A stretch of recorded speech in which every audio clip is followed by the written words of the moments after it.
Okay, I have three kids, aged 20, 18 and 16. The eldest, Miriam, she is studying French and Arabic at Oxford University. She's in her second year. The middle one, who's 18, Daniel, he is a full-time software engineer. He's been working for 4 years. So he's 18, has been like financially self-sufficient for 4 years. And yeah, he's kind of like a mid-level coder. He works at the company I co-founded, Jibble. And the youngest, Sabine, who is 16, she is, she applied to Cambridge to do land economy 3 years early. And Cambridge said yes, but she'd have to wait 2 years. So they'd only allow her to go in a year early. So she's now kind of like has been waiting around for the last 6 months. She's got another year and a half to go. And she's kind of like just doing her own thing and studying whatever she wants to study for the fun of it. So kind of having the time of her life in a way, like learning things that she wants to learn. So all three of our kids have done really well. I mean, really, really well academically. And I believe homeschool has played an absolutely crucial role in that. And I just want to go through a bit of my homeschool journey, how we kind of like decided to go about it, what we did, challenges that we had, etc. I think one of the first things that nearly every homeschool skeptic brings up is, what about the social side, right? And I just want to quickly address my thoughts on that first. Well, first thing is that our three kids are socially absolutely fine, in my opinion, right? And not just my opinion, the people who meet them have told me that. I mean, in fact, one of my friends has told me that they are the most normal kids he knows, right? And what he means by that is, they're just kind of like socially normal. They haven't got any issues. And, the two girls, 20 and 16, Miriam and Sabine, they are like, I would say they're like super confident, right? They're, if you met them, you'd be kind of like wowed, like how confident they are. The youngest, Sabine, is she's actually won not debating but storytelling competitions, national ones. She's really, really confident. And I think, by the way, some of that confidence from all three kids comes from the fact they have never been really bullied, right? And so that actually just gives you a lot of inner confidence. And so the middle one, Daniel, he is a coder, right? He's a bit geeky, a bit like myself. And a year ago, we were a bit worried about him, but over the last year, he's like progressed massively. And he's probably more than confident for your average software engineer. He's probably slightly. I mean, he's kind of normal, right? I mean, I'm just saying, all three kids. I mean, we did have a slight concern with Daniel a year ago, but basically there's nothing. We don't have any concerns with any of the three kids. And I think part of that is because they've not been bullied. And I think some then would say, oh, well, what if they were bullied? Well, I'd say, now that they've got that kind of confidence, it's unlikely to, I think what bullying does, I've seen the effects of bullying, people at my school. I've even, like my daughter, the eldest one, she was bullied for a brief period while she was at school. She did go to school, and it really has a impact on your confidence, right? And I think if you haven't been bullied in your kind of formative years, you're a lot more confident and able to deal with it when you're older. So I mean, firstly, now they've gone through they've kind of like going, well, the eldest hasn't got any issues with her school and her university. I doubt the youngest is going to have any significant issues with bullying. I actually think it's not a big deal at all in terms of how they should be able to cope with it. I think there's not as far as I can see. And also, I think people think that kids being brought up with 100 kids or 100 or so kids of their age, which is the norm, right, at school. They think that unless you do that, your kids are going to have some social problems. And I just like, I'd like to flip it over and think that, I actually think having 100 kids of your age is completely abnormal and it's completely unhealthy. It's where, in my school, it was actually quite a disgusting environment in many ways, where, the most like loud, stupid kid would get boy would get the kind of like the cred from the rest of the group, and people would be doing the most stupid things. In fact, I've never had a more kind of like, I would say, socially disgusting period in my life than at high school, right? The kind of things that boys do when they're left to themselves as a group is actually often not very. And from what I saw, it was terrible. And I think that happens at a lot of schools, whether it's bullying and group bullying and all these things. Social pressures, they're not good, and I'm really glad my kids missed out on that. So it's kind of like I don't see it as an issue at all. And that's, people think. I mean, look, if we really wanted, if you think that, kind of like, another argument is, hey, you need your kids to be toughened up, and school's good, bullying's good. Well, no school in the world that I know of, anyway, promotes bullying. So if this toughening up was so good, why don't schools promote bullying? And why don't you why doesn't anyone send their kids to prison or something like that, where they could really get toughened up? I mean, the point is that if you put kids in an environment where they're supposed to get toughened up, I actually think it does the very opposite and would destroy confidence. Anyway, I see that with my kids. My kids are, absolutely, they've turned out absolutely fine. They're really good individuals as well, which, in terms of their ethics and whatever. So, my daughter's like giving up chicken and eggs, because in the UK, the way, she's got ethical, they're thinking about these things and they make ethical decisions all the time. And I think it's just wonderful seeing how, I think homeschooling has been so kind of like, I think you just become more caring human beings. I think school takes away from that. And I don't think that later on in life they're going to have, kind of like social issues. In fact, there's studies that show that homeschool kids are better socialized than school kids. They're less likely to drop out of university. My eldest daughter has had zero issues with kind of getting on at university, like none at all. I think she's fairly popular, etc. She's got none at all. I don't think anyone would figure out she's been homeschooled, because she just doesn't come across that way. I think sometimes people have, I think many kids, or sometimes homeschool is going to be, so if a child's been bullied and can't get on socially at school, and then they're homeschooled, they're going to have, those kids are going to have social issues. I mean, the reason they've been homeschooled is because they had social issues. And that's, I think, one of the reasons why many homeschooled kids may have social issues, because the reason they're homeschooled is because they had issues in the first place. And that's maybe one of the reasons why homeschool gets some bad rap. But it's also just the general concept that people think, okay, it's normal, and it is normal for a child to be surrounded by 100 kids of their age, and if they're not, they're going to turn out to be abnormal. I just think, no, that makes no sense at all. But anyway, just think about it, and you might realize. Well, I would say you might realize that no, you don't need to be brought up with 100 kids your age, and throughout history, that's not how kids have been brought up anyway. Anyway, so going back to around 2013. So I went to school, my wife went to school, so we had a very normal, good quality education. So going back to 2013, so my kids would have been about 5, 7, 9.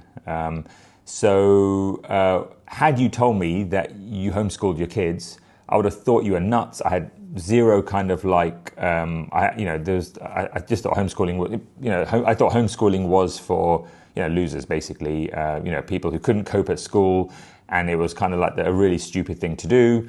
But what changed my mind? So by the end of 2013, all 3 of our kids had started homeschooling. So let me just explain how that happened. So I don't know when it was. I think it might have been early 2013. A friend of mine came over and his 4 kids were homeschooled. Now, I don't know why, actually. I've never asked him why he homeschooled his kids. But he had 4 kids that homeschooled. And they were like really normal, really polite, really friendly, and they were doing well academically. So I remember asking the eldest, who might have been like, I don't know, 10 or so at the time, and asked her, some maths questions or whatever. She was like really, really on the ball. I mean, I thought she was like at least 3, 4, 5 years ahead of her age. And so I got a really good impression. And the kids were kind of like very social. That was the thing. So when I was having a conversation with their father, they were kind of getting involved to a reasonable degree, and not being rude and like interrupting, but they were kind of alert.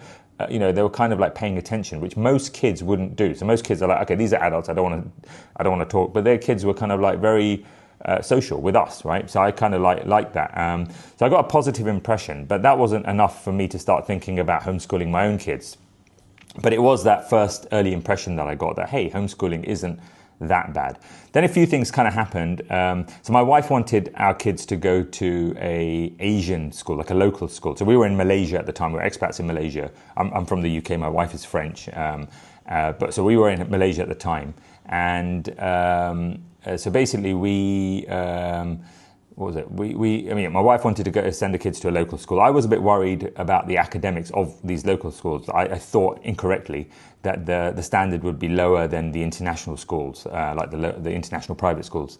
So what I did was I taught my kids maths on the way to school. And I believe it was an 8-minute journey. It was definitely no longer than 10 minutes. It could have even been like 6 minutes. And on that journey, so I had the two eldest kids at the time, roughly 9 and 7, just teaching them, things like a times table and whatever. And I realized that, and I've got no criticism of their school. Their school was actually a good school, but they learned, they were learning faster in those 8 or so minutes. They were learning more in those 8 minutes on the way to school, I'm talking about maths only, than they were learning at school. And that's when I started kind of thinking, how quickly are they really learning at school? So that was one thing. Another thing is I started hiring remote workers back then, because while we were in Malaysia, we couldn't kind of find the quality of employees that we needed. And so we were hiring Europeans, and that's why I think we were using Skype. And that was also kind of got the idea of like distance learning. And also my kids were kind of like, so those kind of things made me anyway start thinking that, we could be teaching them kind of like with remote teachers. And then we did hire a remote teacher to do the maths, because I thought, hold on a minute, I'm teaching them in 8 minutes while they're on the way to school. Why don't we just kind of like teach them, why not accelerate that learning? I can't remember why I hired a remote teacher and as opposed to someone coming in. Maybe it was just easier and quicker. So I got a remote teacher, and she started teaching them effectively maths, right? The elder two, I think, only the elder two. And so the kids started progressing very quickly in their maths. So kind of like it was all kind of coming together. And also I think there was one thing that was that I think the kids had a lot of classes. So we were quite, I'd say, ambitious with our kids. We wanted them to learn a lot of languages, like 6 in total, and at least being able to speak them. So ranging from like Chinese, Arabic, we wanted them to learn a lot of languages. Bahasa Malaysia, they were in Malaysia, French, their mother tongue. So basically we wanted them to learn languages. Wanted them to do sports, activities, like a lot of parents. And so basically school became like school. It was like school from, I can't remember when, but like whatever, 8 till 2 or something, or 3. And then we'd take them to this class and that class. Weekends we had classes and sports events or whatever. And it all became a bit much, right? And I began to start thinking that it was school that was actually holding them back. They weren't actually learning that much at school. No criticism to the school. I think, the school that they went to was a good school. It's just like compared to how much, they were learning outside school, it wasn't ideal. So in late 2013, I can't remember the conversation, but I did have a conversation with my wife, and I was actually really surprised that my wife, Isabel, agreed and said, yeah, let's give it a go. I was like really surprised. I mean, it's a really wacky thing to do. Let's homeschool, let's pull our kids out of school. But she said, let's give it a trial over the Christmas holidays and let's see what happens. But we needed to get our kids buy-in, and I think this is really important, very, very important. I think homeschool can, and I think actually most things like this, homeschool can only work really if your kids are in with it, agree to it and really want to do it. So what we did was, spoke to the kids, told them the idea. They're very young, but they kind of like they had confidence in us, and so they didn't really question it too much. But what we did, we sold it to them and said, look, you're doing all these classes all day, every day. You can work from 7 o'clock to midday every day. That's all you'd have to do, and those would be all the kind of like academic classes. We didn't kind of know how we're going to do. We didn't structure it that much. We didn't have like lessons from, we're going to do this lesson from this, that, and the other. They had online tutors, so those online tutors would they'd have those lessons at some time during 7 to 12 midday. And then afterwards, they might have 1 or 2 activities that they might go for. And over the weekend, they'd do absolutely nothing. They could do whatever they wanted. So that was something that the kids kind of liked the idea of. The younger two were not concerned about, surprisingly, they didn't seem to care that they were not going to have their friends anymore in their lives. So that didn't bother them. The eldest was a little hesitant. So she was kind of 50-50, whether she kind of wanted to do this or not. But once we told her that, she could kind of like study in her PJs in the morning, that was it. She was kind of like, okay, cool, done. She didn't, that rush in the morning, that was all going to be gone. She would just be able to like relaxingly start work at 7 in her PJs.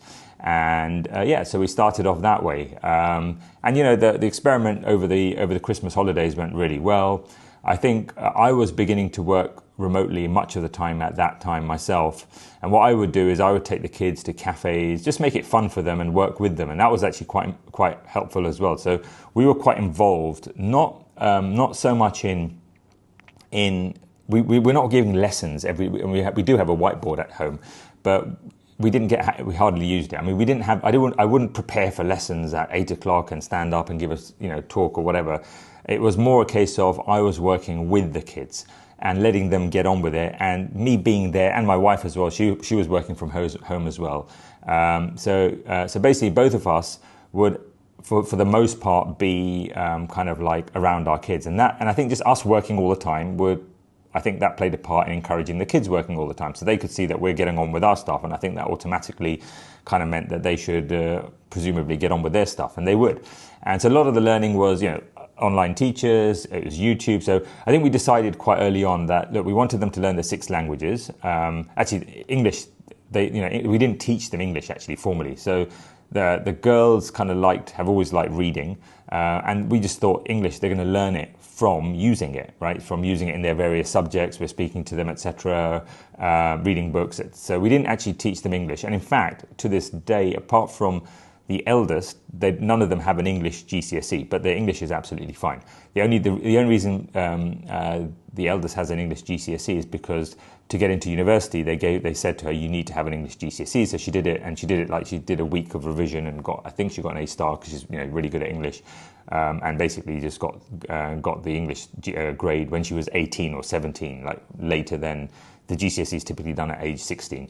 So yeah, the kids didn't do English, but we decided that all we were going to do was kind of like do the languages, the sports, extracurricular activities where they'd meet other people as well, and maths.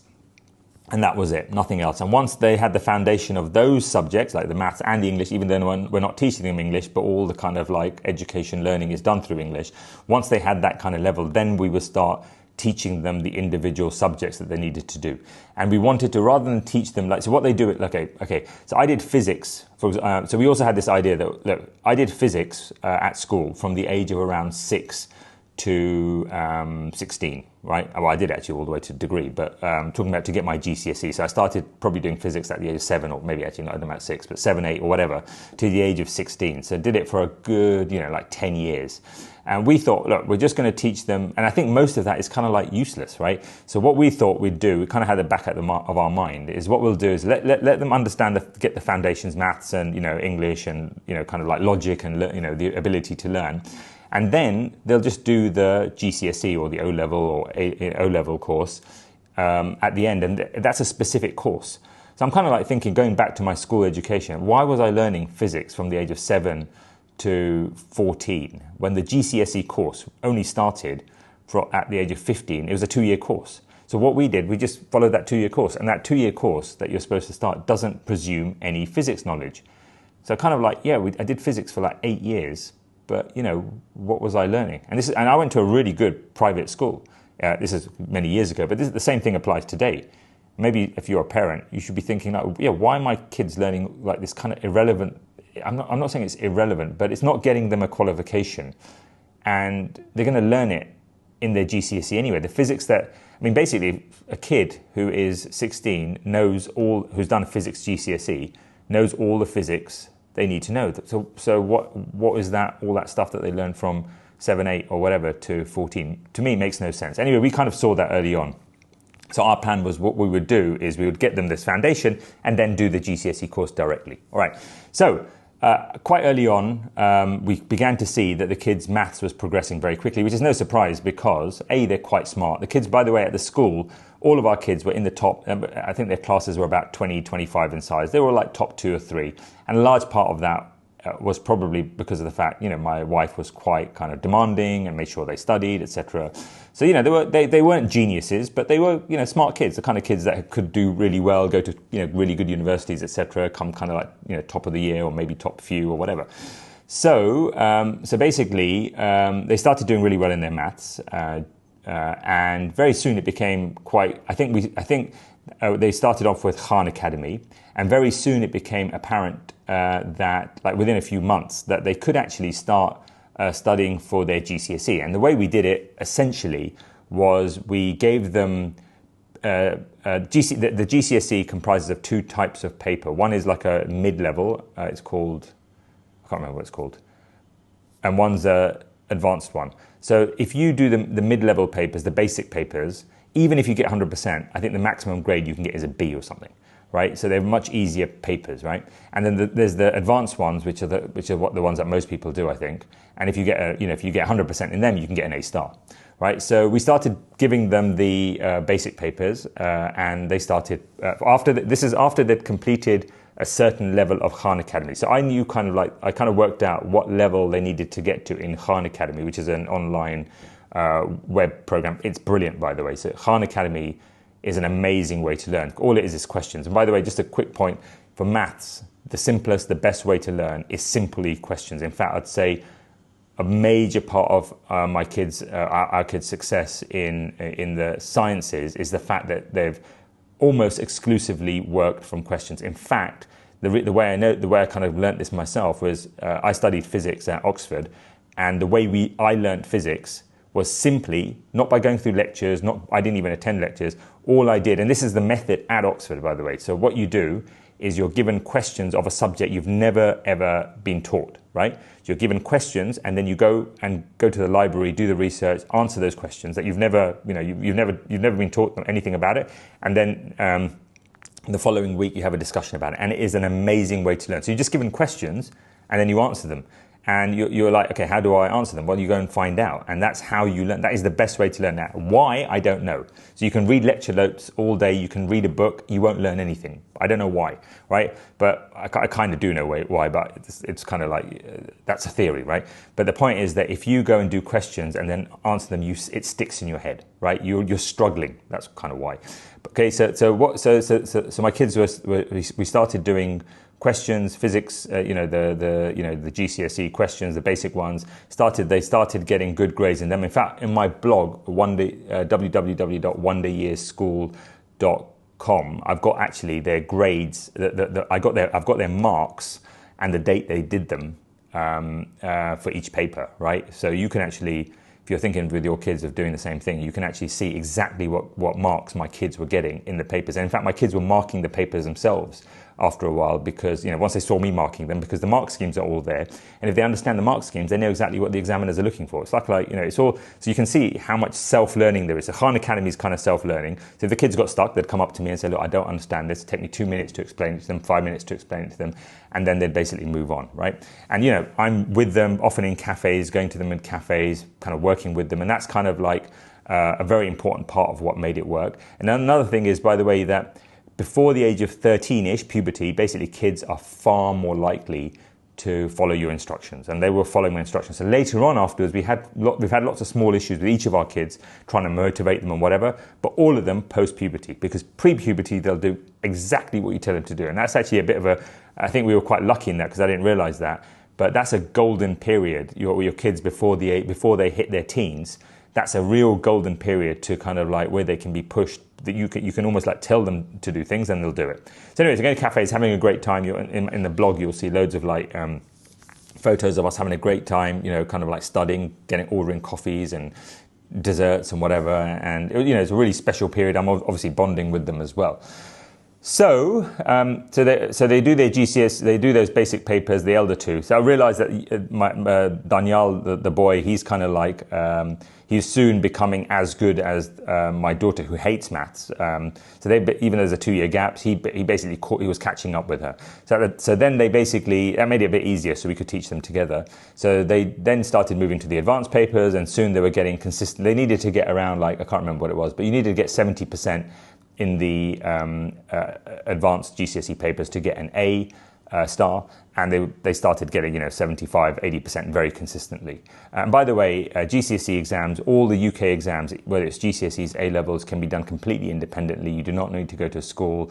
I could do a GCSE in a few months' time, enter myself up in for them. You'd have to find an exam. You'd have to find an exam. You could do it anywhere in the world, by the way. A lot of people wonder, what happens if you kind of go off grid. I think there can be some problems in developing countries. I recently heard of a friend who basically whose child couldn't get whose child got the required GCSE grades, but in the end couldn't go to the Turkish university that they were enrolled. They'd received an offer because they hadn't got their grades from a school, right? And by the way, we did all of this while homeschooling is actually illegal in Malaysia, but we just kind of did it because Malaysia's not strict on these things, and we were kind of off grid anyway because we're foreigners. No one ever, none of the Malaysian authorities ever came to us and asked us what's going on because they didn't expect our kids to be going to school because we're not part of the system. So so we basically started. They eventually did their GCSEs. And got A stars. And that was our first kind of time we thought, whoa, this works. So at the time, Danielle was 7, I believe, still 7, yeah. So I think we did it all within a year. And I think Miriam was, if Danielle was 7, Miriam was 9. Our kids are almost 2 years exact gap between them. So basically when that happened, and then we started going through the other GCSEs the plan was to go through a few, keep going through GCSEs, but then we soon realized that, hold on a minute, GCSEs are pretty useless in essence, and they are, because what universities care about is A levels, right? And so what we soon decided was, and this is a kind of gradual process, but so I think Miriam, the eldest, did 5 GCSEs. She got 5 A stars eventually. I can't remember how long it took her. Probably took her a total of she probably did 2 more the following year and 2 more the following year. I'm just kind of guessing here, but maybe even quicker than that. Actually, she probably did it quicker than that because she started doing her A levels when she started homeschooling when she was 9.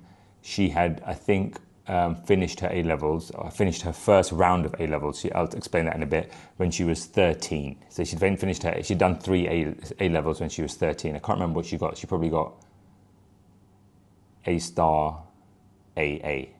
Yeah, I think, but I'm not 100% sure. Daniel finished at the same time, but he was younger and he got 2 A's. Okay, so what happened was we finished. So they're doing their GCSEs. We're kind of realizing, hold on a minute, what's the point of them doing their GCSEs? They might as well just go on to A levels, because we've now kind of shown to ourselves this can all work really effectively, and also things change a bit. So I make my kids a promise. Another really important part of what worked is the kids were really motivated, and I sold them a vision, which was, look, once you finish your A levels, you can do whatever you want. You don't have to go to university. You can bum around. You can play video games all your life. It's up to you. It's going to be, and I've treated them like adults throughout, and I think that's quite an important part. I think the way I look at it is, I think I've given them ownership of their own lives, or we have given them. Frankly, I've been the major driver of this. My wife's been the major driver of most things, but this part is coming mostly from me, which is I really firmly believe that if the kids think that their life and their education is my problem, well, they're going to take it a lot easier than if they think it's their problem, their lives. And I think I've really treated my kids as adults from a very early age. Okay, look, if you want to mess up your life, mess it up. Because look, I mean, go through anyone that you know has done well, both academically or through life. They've not done it because someone else is telling them to do it. They've done it on their own back. I don't know one exception. Myself, I've done, well, my parents, I mean, when I was 16, 17, I could tell my mum that, look, I'm not going to, the last day of school, my mum's education, she wasn't brought up in the UK. She's educated, but she's not brought up in the UK. But she basically, she didn't know the system, but I would tell her, look, I don't want to go to school tomorrow because we're not doing anything important. I would just bunk it. I would pretend I'm ill. And she would say, fine, because she trusted me and kind of gave me that ownership. And so that's, I studied really, I didn't do very well at university and school because someone told me to. I did it because I wanted to, right? It has to come from within. So I'm very focused for my kids to let it come from within. But that part of that is also saying, making it clear how important things are, getting that message across. But then if they don't want to do it, it has to be their problem. So I've accepted early on, and fortunately, I'm kind of like fortunate it hasn't backfired, but I've accepted early on that if my kids don't want to do well in their life, that's up to them. And I can't make it happen. And I've got to let them not do well. And if they are going to be poor or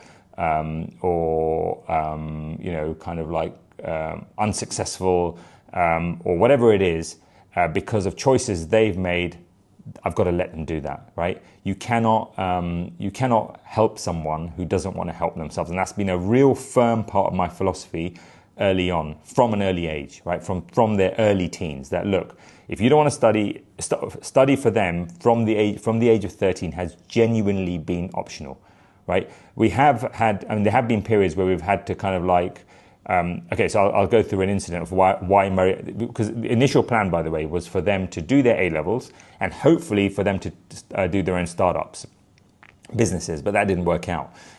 So basically they, now what happened was from the age of, so got them motivated by telling them about the A-levels. I said, look, finish your A-levels, do whatever you want. That got them really motivated. And so the regime from 7 to 12 then changed. The kids were really motivated at that point, especially the elder two. They wanted to get the A-levels done. They worked really hard. I was enthusiastically studying with them. I taught them quite a lot of the physics. They did physics and maths. I was getting involved there. Remember, when I say I'm teaching them, I'm not giving them lessons. I'm just like helping them out when they're getting stuck.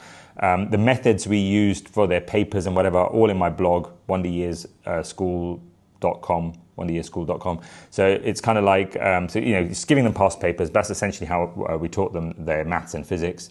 I don't know how my wife taught them accounting, but she was a bit more involved than I was. So what happened was they started now studying much harder than 7 to 12. So that 7 to 12 soon went down the bin, and it became quite brutal. So when they, I can't remember the hours, but they probably started studying at 7 and probably finished around at 4 or 5 p.m. And at one point, I remember right towards the end when my daughter was doing her final A-levels at the age of 13, she was not happy. She was not enjoying herself. But even then at that time, I told her, look, you're almost done with your A-levels. You've got no more A-levels to do, no more studying to ever do in your life.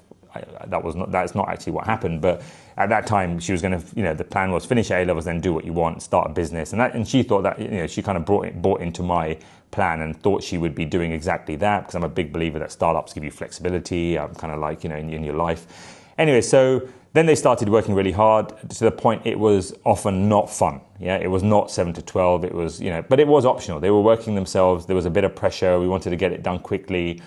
Pressure was they just wanted to get their A-levels done. And the initial plan was, look, they needed to get 3 A stars in the A-levels. They didn't get that. My daughters have actually got 3 A stars in the A-levels, but they didn't get it. I mean, the eldest didn't get 3 A stars when she finished it. But then we just thought, look, is there a point retaking all these A-levels and getting, they have done it like 5 years. She has done it 5 years early. And maybe just forget it. She's got 2 A's. I can't remember what she had at 13, actually. She might have just had 2 A's or 2 A's and an A star, or whatever. I can't remember. You can probably work it out from my blog, actually.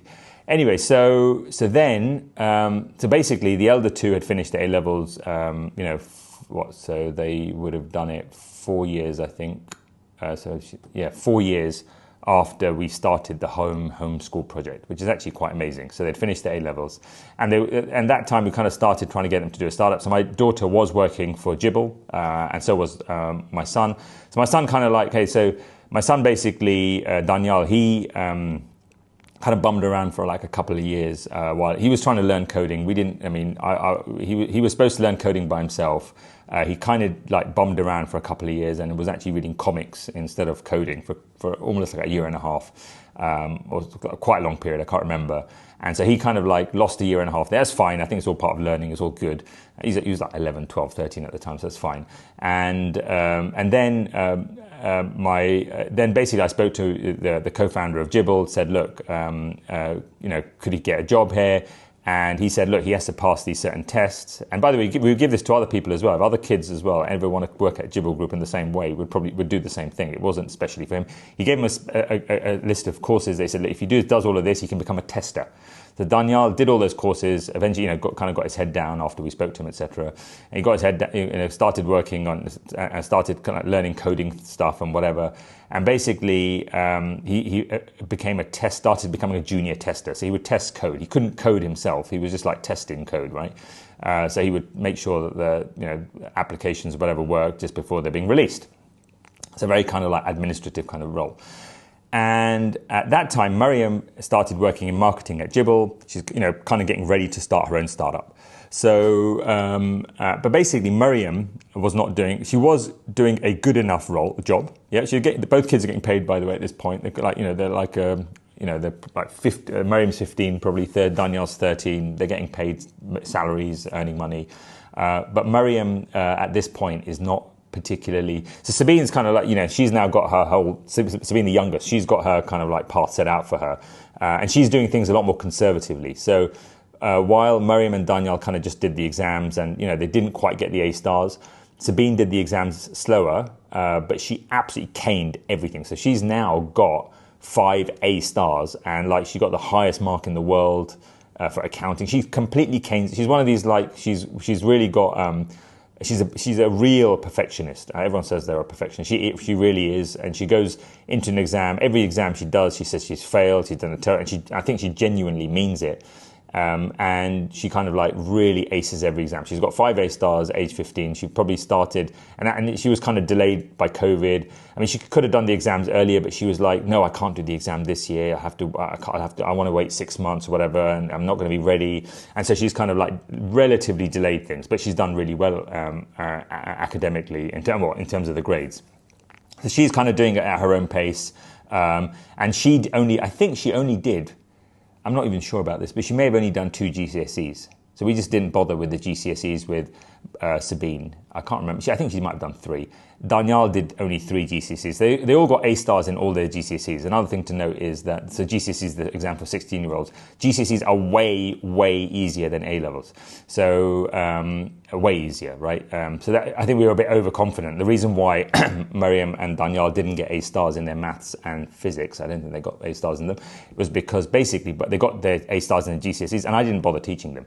So really, I literally, when they were doing their maths A-levels and physics A-levels, I just asked them, are you going to get an A star? They were like, confident from their GCSE, yeah, we'll get an A star. I didn't check anything. I asked them to check their own. I don't know what quite happened, but I asked them to mark their own papers, and they're saying, yep, A star, A star, A star, we've got A stars. And when they actually got it, they got, they didn't get the A star. But anyway, lesson learned.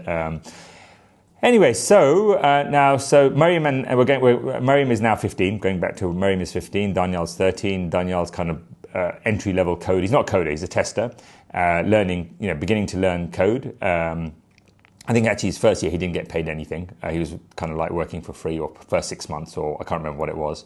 And then eventually he proved himself, and then he's been. I'm not actually involved in his career at all deliberately. So Daniel reports to.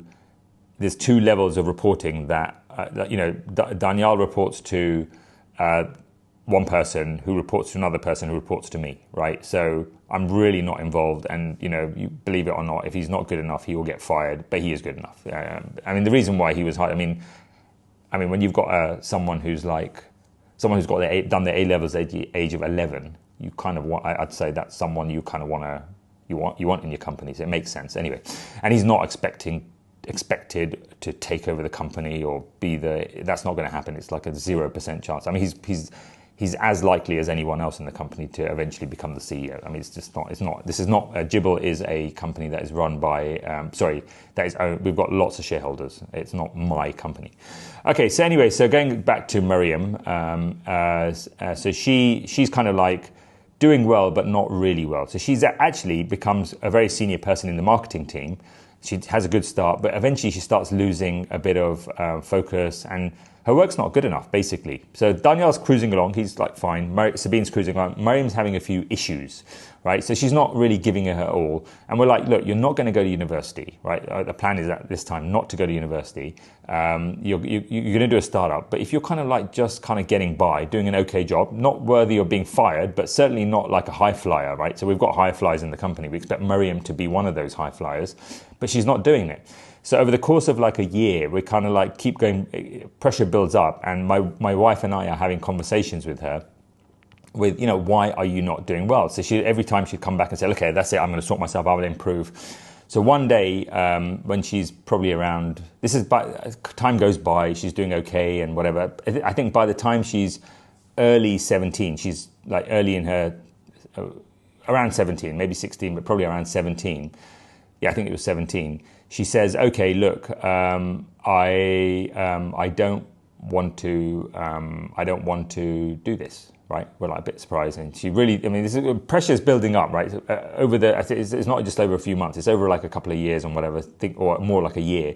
Pressure builds up. She's not doing good enough. Myself, we've done this really good exercise we've made her do, and we've done it with all our kids. Is we've asked them, go through your dream life. What do you want in your life, right?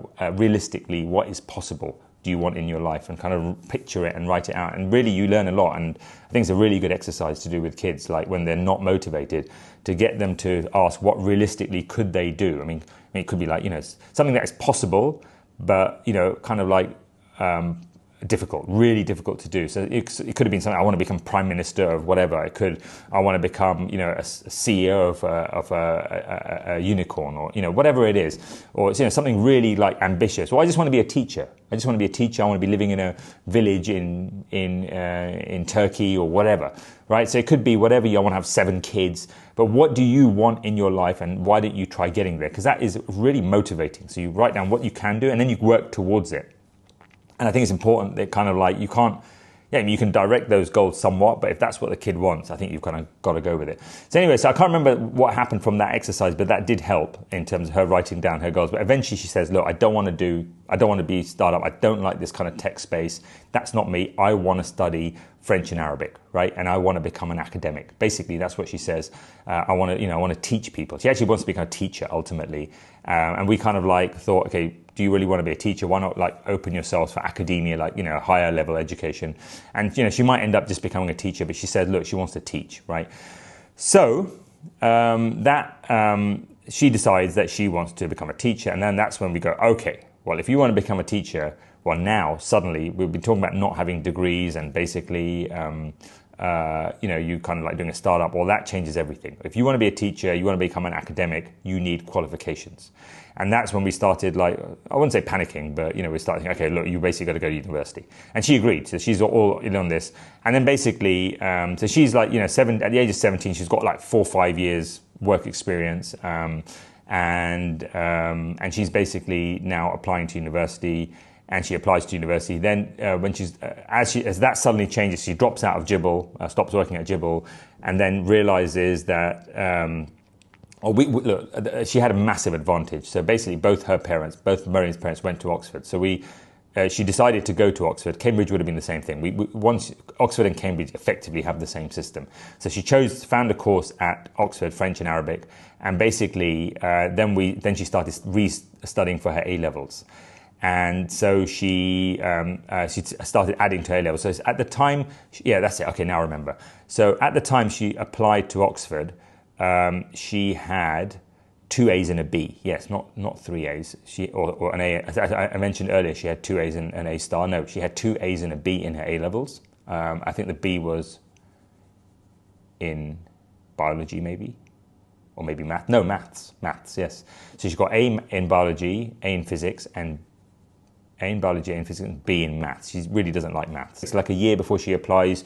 She's like so passionate now because she's doing something on her own back. She's decided, I'm not doing working at Jibble. I'm not doing this. I'm not doing that.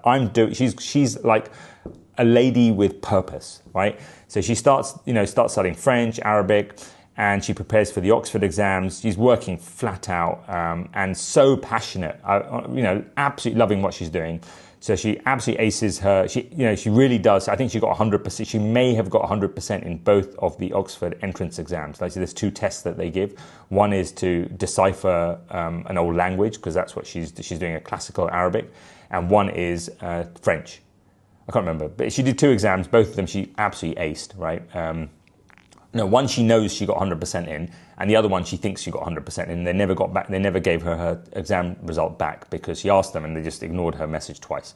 So she did really well. She got the offer, and that offer, there was one major problem with the offer, which was I think she got at that time she had done her A level again in maths, so she redid that and she now got an A star. She did one more A level, I can't remember which one.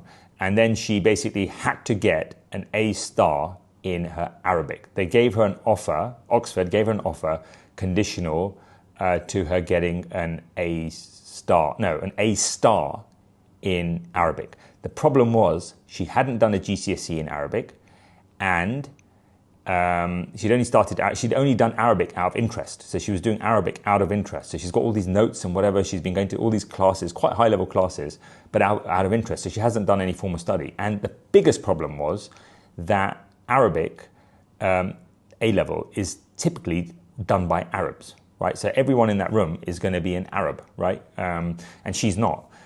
So we had a really stressful time actually, because I didn't think she was going to do it. But she studied so hard, she actually got the highest exam A-level Arabic in the whole of Southeast Asia. I mean, this is because she was so passionate about studying. And so now she's in her second year at university, is absolutely doing phenomenally well. She's loving it. She's loving learning, Arabic and French, two subjects. She's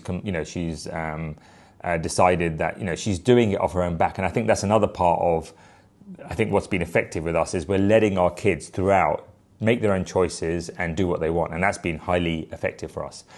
So I think that's where we are today. So I think another thing I did mention that once they are past their teens, it is much harder to kind of like motivate kids. You've really got to find what they want. That exercise in writing out what they want in life becomes more and more important, I think. I'm just trying to think if I missed anything. I'll probably do some other videos at some point. I hopefully might even get my kids to kind of give their perspective. They all three of them are very glad that they were homeschooled. All three of them intend to homeschool their own kids. None of the kids have run away so far. Thank God. And they're all really, honestly, very nice, decent people, ethical people. And I say that very sincerely. You might think I'm really biased, but I guess I am biased. But they are very nice people, I think, genuinely. We have zero regrets about homeschooling them. I think homeschooling them was one of the best decisions we've made.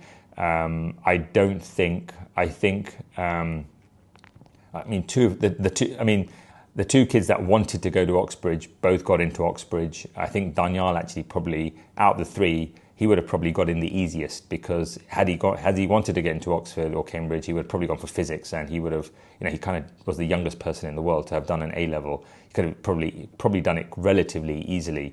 And so I think that I really think that had they taken a conventional path, we would have very likely not had this kind of success. And I'm a big believer in homeschool. I think the thing that can make it work is obviously the parents, their attitude is really important. But I think, that working from home, I think one parent, ideally both parents, but at least one parent needs to be at home with the kids, I think, to make it work.